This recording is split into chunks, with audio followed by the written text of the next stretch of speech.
Lesson number 13, June 18 to 24, Israel in Egypt. Sabbath afternoon, June 18th.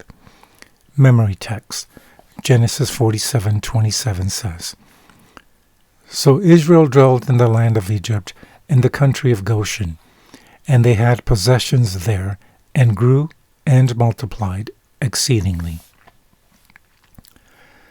Genesis covers the last years of Jacob and Joseph together. We see Jacob, Israel, leave Canaan in order to settle in Egypt, and there he will die. And yet, even in this Egyptian setting, the prospect of the promised land still looms large in the background. As soon as Jacob arrives in Egypt, Jacob blesses Pharaoh, thus fulfilling, partially of course, the Abrahamic promise to be a blessing to the nations. Later, about to die, Jacob blesses Joseph's sons. Jacob also blesses his own sons and makes impressive predictions concerning each of them in the context of the future 12 tribes of Israel. The fact, however, that Israel dwells in exile in Egypt as strangers is in tension with the hope of the promised land. And though the book of Genesis itself ends with the children of Israel in Egypt, some of the last words of Joseph point to another place. Genesis 50:24 says, I am dying, but God will surely visit you and bring you out of this land, to the land of which he swore to Abraham, to Isaac, and to Jacob. From the book Patriarchs and Prophets, page 241, it says, On account of the service that Joseph had rendered the Egyptian nation, the children of Jacob were not only granted a part of the country as a home, but were exempted from taxation and liberally supplied with food during the continuance of the famine. The king publicly acknowledged that it was through the merciful interposition of the God of Joseph that Egypt enjoyed plenty, while other nations were perishing from famine.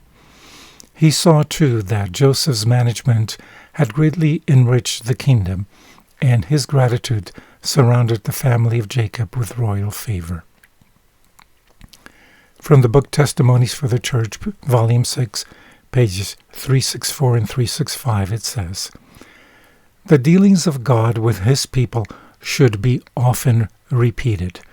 How frequently were the waymarks set up by the Lord in his dealings with ancient Israel?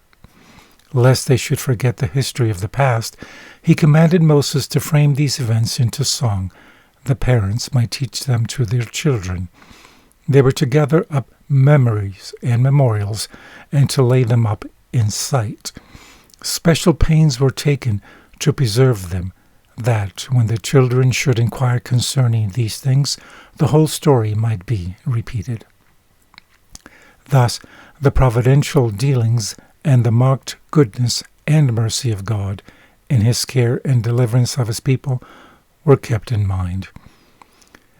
We are exhorted to call to remembrance the former days in which, after you were illuminated, you endured a great fight of afflictions. Hebrews 10:32. For his people in this generation, the Lord has wrought as a wonder-working God. The past history of the cause of God needs to be often brought before the people, young and old. We need often to recount God's goodness and to praise him for his wonderful works. From the book Counsels on Stewardship, page 186, it says, In the providence of God, we are daily brought into connection with the unconverted. By his own right hand, God is preparing the way before us, in order that his work may progress rapidly. As co-laborers with him, we have a sacred work to do. We are to have travail of soul for those who are in high places. we are to extend to them the gracious invitation to come to the marriage feast. Although now almost wholly in the possession of wicked men, all the world, with its riches and treasures, belongs to God.